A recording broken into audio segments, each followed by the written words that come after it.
आप सोचते हो कि मीडिया कितने लेवल पे गिरेगा?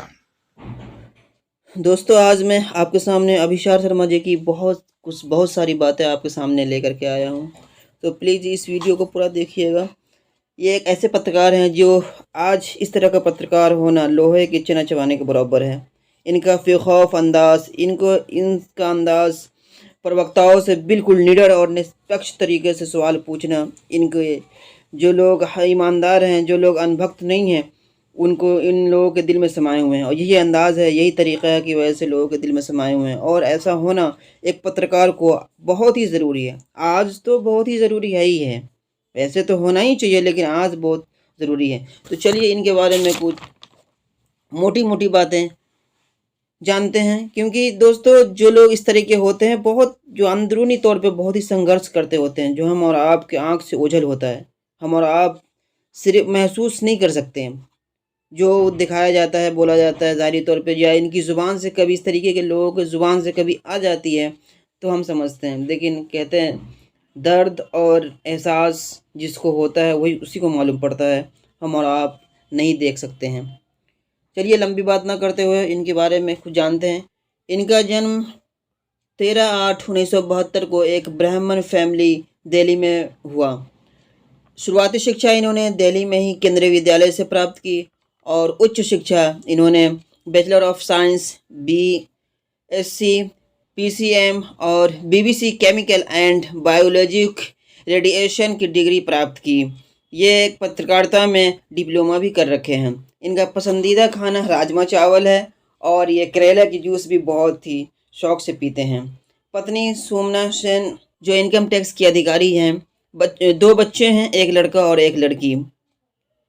ये विश्वविद्यालय के दौरान ही कई सारे डिबेट्स में हिस्सा लेते थे, कई सारे बहसों में करते थे, और उसी दरमियान इन्होंने कई सारे पुरस्कार भी हासिल किए। पढ़ाई पूरा करने और पत्रकारिता में डिप्लोमा पूरा करने के बाद इन्होंने सबसे पहले Hindustan times, all India radio और ऑब्जर्व के लिए फ्रीलांसिंग किया। देन इसके बाद इन्होंने 1995 में न्यूज़ डायरेक्ट के साथ एक रिपोर्टिंग के रूप में काम करना शुरू किया। देन 1996 में जी न्यूज़ के साथ एक रिपोर्टर के रूप में काम किया। फिर 1999 में लंदन में BBC बुश हाउस में शामिल हो गए। फिर 2003 अक्टूबर से 2007 अक्टूबर के बीच NDTV के साथ एक एंकर के रूप में काम किया। इस बीच इनके ऊपर टैक्स चोरी करने का झूठा आरोप भी लगाया गया और इस झूठा आरोप में इनको 13 साल तक घसीटा गया। और एक दिन वो आया जो इस झूठ से पर्दाफाश हुआ और सच की जीत हुई और अभिशार शर्मा जीत गए।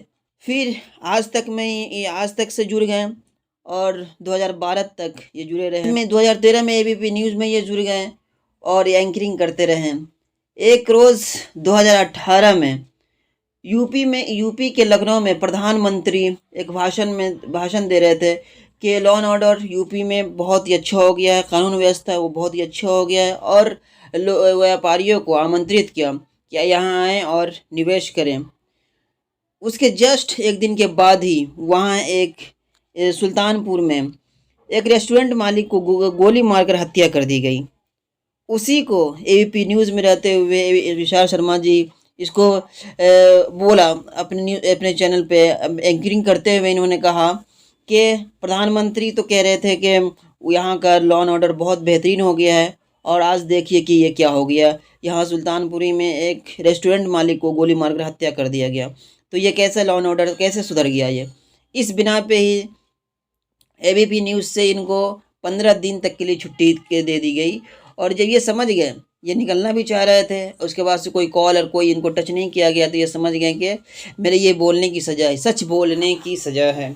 हाँ दोस्तों, सच बोलना कहते हैं ना कि बिल्कुल आसान नहीं है। मैंने कहा कि आपको ये आज के डेट में ख़ास करके 2014 के बाद हिंदुस्तान का माहौल ऐसा हो गया है कि सच बोलना, ख़ास करके पत्रकारों को, जिन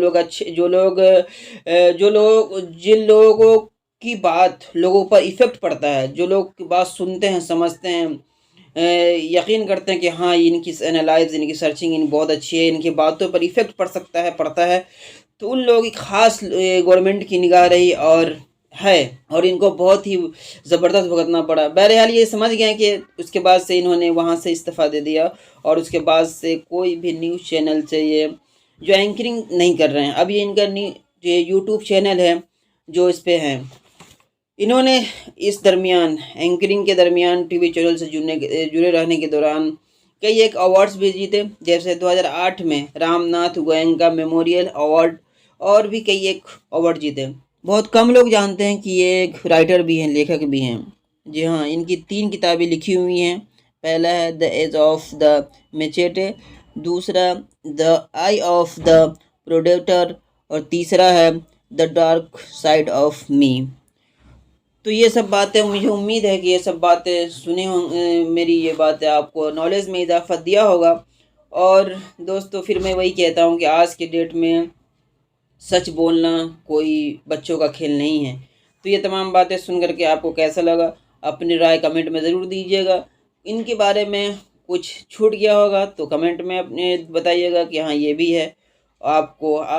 मुझे आपके कमेंट का इंतज़ार रहता है। मैं बार बार देखता हूँ कि कोई कमेंट तो नहीं किए। कि इस तरीके से अगर आपकी नॉलेज में कोई इनसे जुड़ा हुआ कोई बात है तो मुझे बता सकते हैं कमेंट में, ताकि लोगों को पता चले। मिलते हैं नेक्स्ट वीडियो में, जब तक के लिए अपने फैमिली का खूब ख्याल रखिए। शुक्रिया, थैंक यू वेरी मच।